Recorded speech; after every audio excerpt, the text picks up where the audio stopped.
जो तिकडे जाऊन दादागिरी करतोय? आहे कोण? तिथे जाऊन तो बिल्डर झालाय आणि तिथल्याच माणसाला घर नाकारतायत, उभा चिरतील त्याला तिथल्या तिथे. आमचं भांडण फक्त न्याय हक्कासाठी आहे. आम्ही ही सगळी कोरोना काळामध्ये जी कामं केलेत याच्यामध्ये सर्व भाषिकांची, सर्व अगदी मुसलमान सुद्धा त्याच्यामध्ये होते, त्यांना सुद्धा उपचार केलेले आहेत. ख्रिश्चन सुद्धा होते, त्यांचे सुद्धा उपचार केलेत. गुजराती होते, उत्तर भारतीय होते, जैन होते, सगळेच होते, त्यांना सुद्धा उपचार करून आपण बरं करून घरी पाठवलेले आहे. जी कामं आपण ठाण्यात केली, मुंबईत केली, कोस्टल रोड केला, त्या कोस्टल रोडवरनं सगळेच जातात ना, सगळे धर्मीय जातात, सगळे भाषिक जातात. आणि विशेष म्हणजे तो कोस्टल रोड हा टोल फ्री आहे, गडकरींसारखा टोलवाला नाहीये तो. मुंबई गोवा रस्ता 200 वर्ष खड्डा पडणार नाही. अरे 200 वर्ष तो होणार की नाही हे आम्हाला कळत नाही अजून. किती वर्ष चालू आहे चालू आहे चालू आहे. ही निवडणूक ही ठाकरे बंधूंची नाहीये.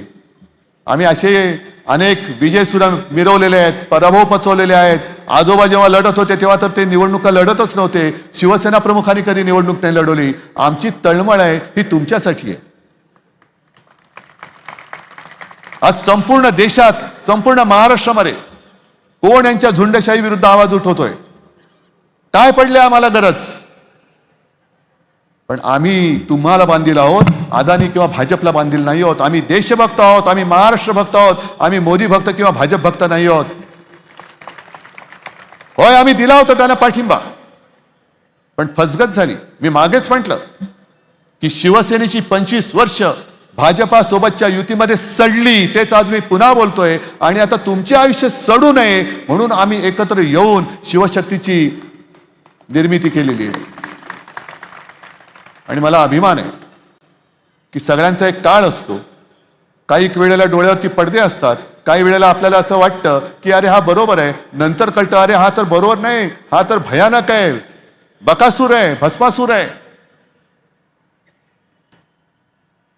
मी तर वाट बघतोय गणेश नाईकजी, टांगा पलटा कराच. आणि घोडे बेपत्ता नाही, हे घोडे नाही, हे खेचरे आहेत. भाजपवाल्यांची ओझी वाहणारी खेचरे आहेत. उद्या त्या बाजूच्या अंबरनाथ मध्ये काय केलं पाहिलं ना?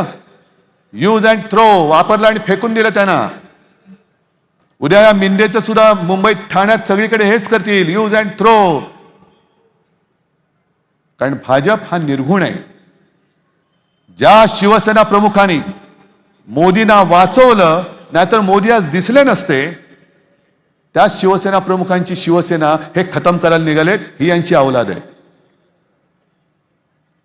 ज्या शिवसेना प्रमुखांनी देशाच्या आणि महाराष्ट्राच्या राजकारणामध्ये भाजपला 2 घास खाऊ घातले, ते जर का खाऊ घातले नसते तर भाजप देशाच्या राजकारणात कुपोषणाचा पहिला बळी ठरला असता, मेला असता तेव्हा.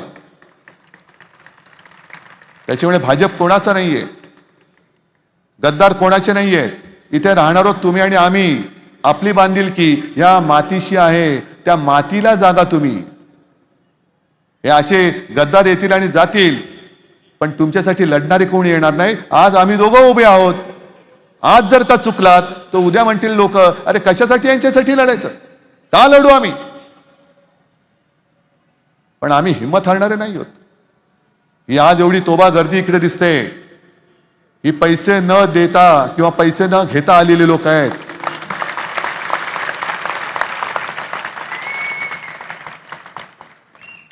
आणि मशालीला मत, इंजिनाला मत आणि तुतारीला मत. म्हणजे आम्हाला मत नाही, तुमच्या चांगल्या आयुष्याला तुम्ही मतदान करताय. तुम्ही ठरवायचं आहे की तुमचं आयुष्य कसं पाहिजे, तुमच्या कुटुंबियांचं आयुष्य कसं पाहिजे. हवा स्वच्छ पाहिजे, शिक्षण स्वच्छ पाहिजे, पाणी स्वच्छ पाहिजे का तिकडे भाजप शासित राज्यात दूषित पाण्याने जी लोक मेली, आजारी पडली, तसं पाणी तुम्हाला पाहिजे का? आणि हा एकदा विचार केला तर मला वाटतं निवड स्पष्ट आहे. जिथे जिथे मशाल असेल तिथे मशाल, जिथे इंजिन असेल तिथे इंजिन, आणि जिथे तुतारी असेल तिथे तुतारी. तिसरा झाल्यानंतर चौथा विचार नाही. एवढी स्पष्ट स्वतःच्या आयुष्याची दिशा ठरवणारी निवडणूक आहे. त्याच्यामुळे ती दिशा ही तुम्हीच ठरवायची आहे. तुम्ही एकदा ठरवल्यानंतर पुढची सगळी वचनं पाळण्याची जबाबदारी ही आमच्या दोन भावांची.